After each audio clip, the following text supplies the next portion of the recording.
السلام عليكم ورحمة الله وبركاته. ازيكم يا حبايبي؟ عاملين ايه؟ يا رب تكونوا بخير دايما يا رب. اللهم صل وسلم وبارك على سيدنا محمد وعلى اله واصحابه اجمعين.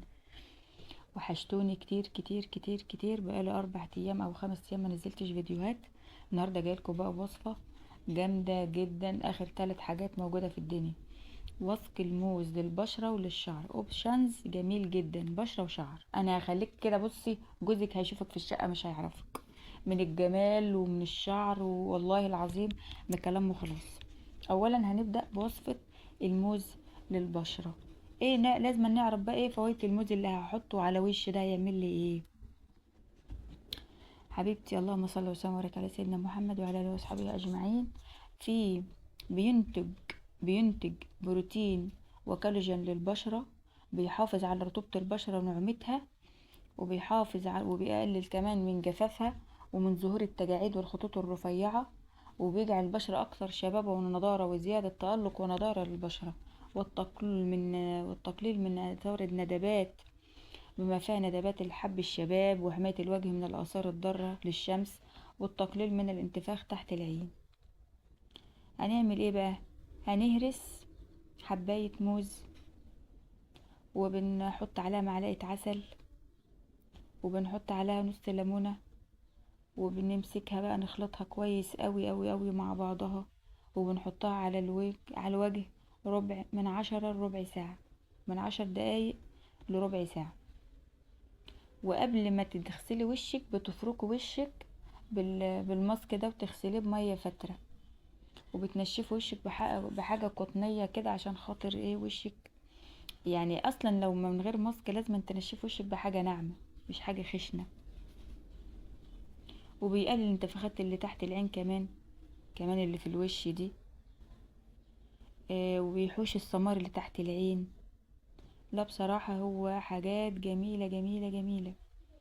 وكمان فوائد العسل كمان اللي انت هتحطيه على اللي حطيناه على الموز ده، يعني حاجة جميلة جدا للبشرة الجافة والبشرة الدهنية والبشرة المصابة اللي فيها حب شباب. لا حول ولا قوة الا بالله. وعصير الليمون بقى، او لو برتقان او ليمون، بي بيساعد على تفتيح الندبات.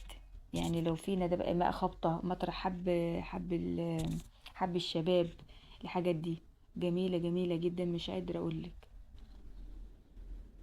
ما شاء الله حاجات جميلة جدا جدا. والليمون كمان بيقلل التسبغات، وبيفتح، بيساعد على تفتيح البشرة. يعني مقشر طبيعي الليمون ده لوحده من غير اي حاجة. تحطيه على وشك ربع ساعة، وبعدين تغسليه بمية فترة، وتنشفي وشك بحاجة طرية. صلوا على الحبيب، ما تنسوش اللايك.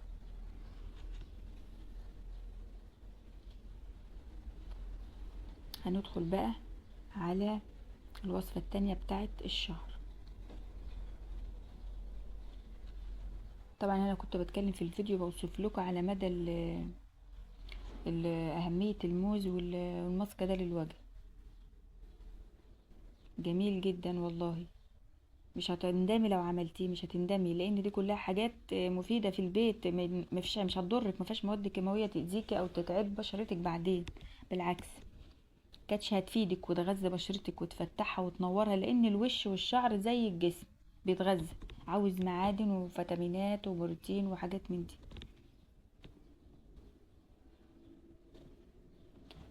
جينا دخلنا على الوصفة التانية اهو. جبنا برضو هو نفس ذات صباع الموز. ليه بقى بيعمل ايه بقى الموز فيه فوائد كتير جدا.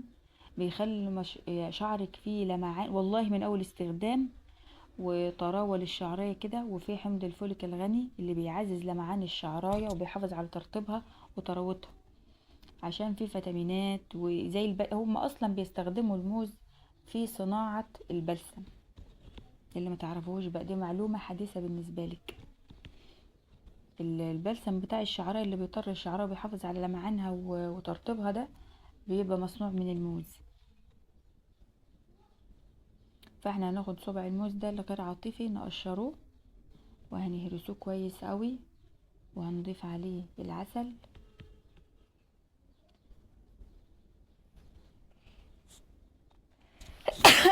الحمد لله. وههرسها كويس قوي بالمعلقة. والله انت لو حطيت المكونات كلها عندك هاند بلندر، او لو مضرب بيض ممكن تضربيها ببعضها كده.